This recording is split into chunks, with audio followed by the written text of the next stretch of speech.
येणारी निवडणूक आताच माझ्या आजीच्या वक्त्यांनी सांगितल्याप्रमाणे ही कुठल्या ग्रामपंचायतची निवडणूक नाही, जिल्हा परिषदेची नाही, पंचायत समितीची नाही, आपल्या देशाचं भवितव्य ठरवणारी निवडणूक आहे। आपण सर्वजण शेतकरी आहेत। 10 वर्षापूर्वी ज्यावेळेस आपल्याला मोदी लाट आली होती, गुजरातचा खोटा विकास दाखवला गेला, स्वामीनाथन आयोग लागू करण्याचं आपल्याला आश्वासन दिलं गेलं, शेतकऱ्यांचं उत्पन्न दुप्पट करू असं सांगितलं गेलं, प्रत्येकाच्या खात्यात 15 लाख देऊ असं सांगितलं गेलं, वर्षाला 2 कोटी बेरोजगारांना नोकऱ्या देऊ असं सांगितलं गेलं, महागाई कमी करू असं सांगितलं गेलं। असं सगळ्या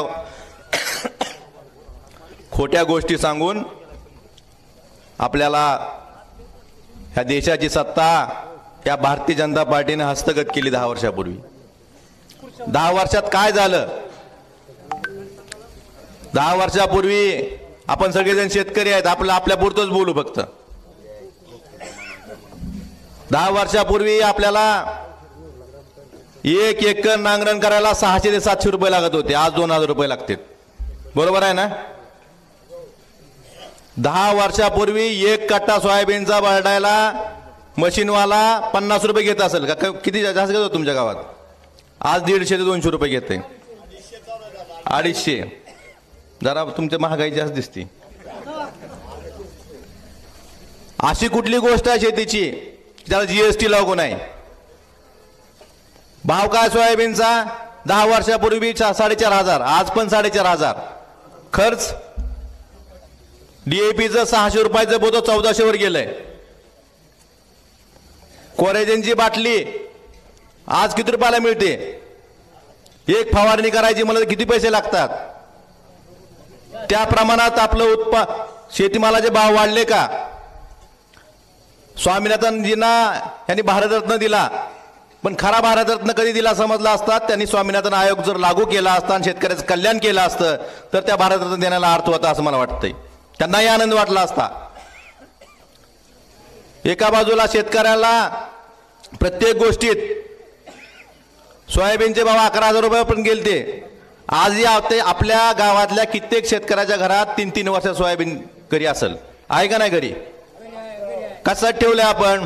आज भाव वाढेल, उद्या भाव वाढेल, त्याचं वजन कमी व्हायला लागलं, वरचेवर त्याची पिटी व्हायला लागली बघा उडून, पण भाव काय वाढत नाही? का वाढत नाही भाव?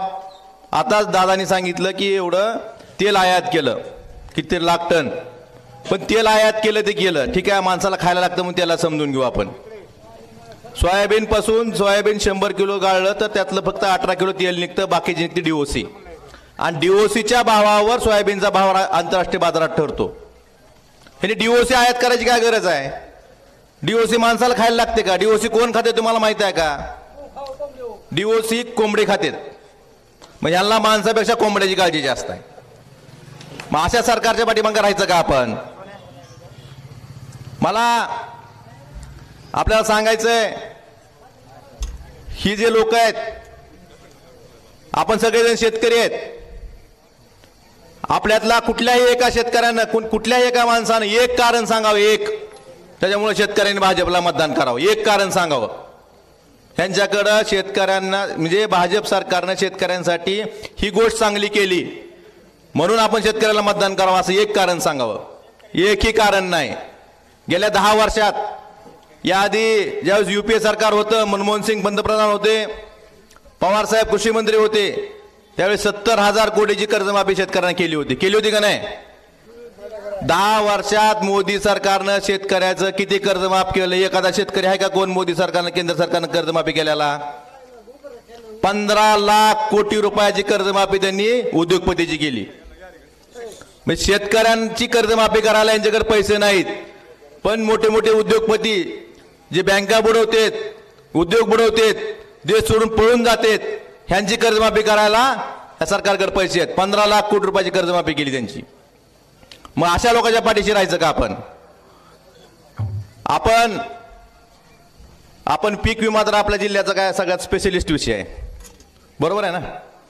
आपल्याला विम्याच्या नावाच्या बाहेर जीव दिला नाही कधी। ना कधी आपण बॅरेज मागितले, पाणी का आलं नाही म्हणून विचारलं नाही. विमान अनुदान, आपण विम्यावरच बोलू आता. नाही, महत्वाचा सगळ्यात मोठा मुद्दा तीच आहे की आपला 2020चा पीक विमा. पहिली याचिका शिवसेनेच्या वतीनं आपण संभाजीनगर उच्च न्यायालयात दाखल केली. पहिली याचिका. अजून जर कुणाला त्याचे पुरावे पाहिजे असतील, काय पाहिजे असेल, आमची खुली चर्चा खासदार साहेबांनी मागेही आवाहन केलं, अजूनही आव्हान आहे आमचं, आपण खुली चर्चा करू त्या बाबतीत. आणि आम्ही काय म्हणलं, जी कंपनीकडनं पैसे वसूल करून शेतकऱ्यांना द्या. समोरच्या लोकांनी याचिका काय केली की जर कंपनीनं पैसे नाही दिले तर सरकारनं द्यावे. सरकारचे पैसे म्हणजे कुणाचे पैसे? आपलेच पैसे. म्हणजे कंपनीला का सोडायचं? कंपनी जावाई आहे कोणाची? 2020च्या पीक विम्याच्या बाबतीत 18 सुप्रीम कोर्टापर्यंत हा लढा गेला. प्रति हेक्टरी 18,000 रुपये शेतकऱ्याला मदत करा असं सुप्रीम कोर्टाने आदेश दिले. आले का 18,000 रुपये आजपर्यंत? तरी 2024 चालू आहे. फक्त पहिल्यांदा 6,800 नंतर 4,000 असं 10,000 काहीतरी पैसे प्रत्येकाला आले. 2020च्या पीक विम्याच्या बाबतीत ज्यावेळेस पहिल्यांदा याद्या जाहीर झाल्या, 200 कोटी रुपयाची सुप्रीम कोर्टाने भरून घेतले होते. पहिल्यांदा याद्या प्रत्येक ग्रामपंचायतीला लागल्या. त्यावेळेस खामसवाडीतील किती लोकांची नावं होती? पहिली यादी. ज्यावेळेस आपण आंदोलन केलं शिवसेनेच्या वतीनं, दिवाळीमध्ये उपोषण केलं, त्याच्या आधी प्रत्येक आपल्या तालुक्यातल्या फक्त 7,000 शेतकऱ्याची नावं होती. त्यानंतर आपण त्यांना सांगितलं की असं चालणार नाही, ज्या शेतकऱ्यांनी विमा भरला ह्या सगळ्या शेतकऱ्यांना विमा दिला पाहिजे. ह्यांचा प्लॅन काय होता? NDRF SDRF मध्ये ज्या शेतकऱ्यांना मदत मिळाली त्या शेतकऱ्यांना पैसे द्यायचे आणि 200 कोटीत सगळा विषय मिटवायचा. 550 कोटी द्यायचे नाहीत, हा प्लॅन होता. परंतु आपण हाणून पाडला. त्यामुळं आपल्या तालुक्यातच सांगतो मी, 7,000चे शेतकरी वाढून 79,000 शेतकरी वाढले. 79,000 शेतकऱ्यांची यादी तयार झाली आणि त्यांना ते पैसे मिळाले.